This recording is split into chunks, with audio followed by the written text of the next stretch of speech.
Indianapolis head coach Jim Caldwell joining us now. And first of all, just tell us what brings you to Fort Wayne. Well, obviously it's a great opportunity for me to come, and there's a worship service that's going on here at Dupree Memorial, and they were looking for some team building, sort of an exercise. My sister attends church here.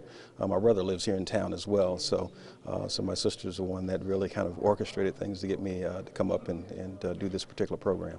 And I'm sure it was no problem to get you to come speak at the church. You're a devout Christian, just like your predecessor, Tony Dungy. Yeah, it's a matter of fact, I feel really at home in this kind of a setting. I have a number of ministers in my family, and certainly understand the importance of Christ in our lives. So, to me, this is, kind of a natural thing.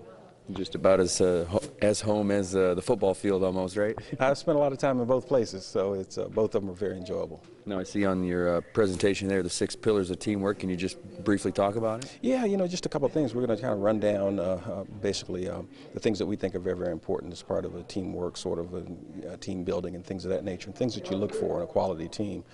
Competency, we're looking for humility, authenticity, motivation, passion, and service. I mean, those are the things that we want to hit on today and talk about. And there are a lot of parallels between church and teams and also businesses as well. And obviously you guys are fresh off of the draft.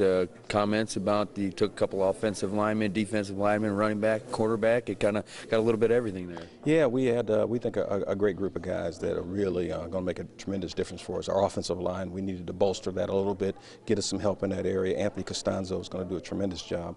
Ben Ajelana, both of those guys are young. They have size. They have ability in terms of foot speed and quickness. Going to help us in terms of pass protecting and certainly help us in our running game as well. And obviously DeLon Carter is a running back, a guy with good quickness and speed and power. He gets those tough yards that are needed, but also a good solid pass protector. Rucker is another guy, defensive back that we got from up at Michigan State University, lengthy guy that's kind of tall and rangy but tough and certainly will knock you around. And then obviously Drake Nevis was a guy who's a very, very good inside rusher for us, not only pass rusher but also run defender coming out of LSU. So he's quick and tenacious and very, very disruptive. So I think we got a very good group. And it's a tough time for right now in the NFL. I mean, with the lockout situation, I mean, how frustrating is it for you to just kind of, I mean, you probably don't have much of a hand in here. Now, it's really different. It really is. I mean, we are going through some uncharted waters right now. It's something that none of us have had an opportunity to experience before. But one thing we do know, there's not a whole lot we can do about it this time, but we have to be able to adjust. So I think the most important thing is to make certain that when they do say, hey, it's time to go, to be ready. And we'll have to work with whatever time we have to get our guys ready. And the guys that really are probably in a bit tougher situation are the guys that not only the free agency, because that hasn't been done, but then also our younger players have not had an opportunity to get familiarized with our system. So it's going to put them a little bit behind. I'm sure you're prepared if they said go tomorrow, you're ready? We, you have to always have contingency plans. I mean, and that's the way it's been for the last month and a half. So, we'll continue to do that until, they tell us that that we can go to work. Are you allowed any contact at this point? None, not any at all with the players. That obviously is a bit different for us. Do you think that that'll kind of hinder things?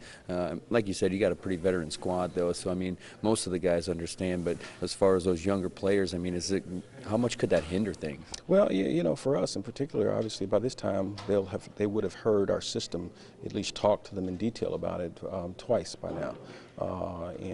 So obviously it's going to slow things down a little bit. We're going to have to be creative and find a way to sort of jam, whatever amount of time that they miss into a shorter period of time. So, but also it's going to require that you simplify things.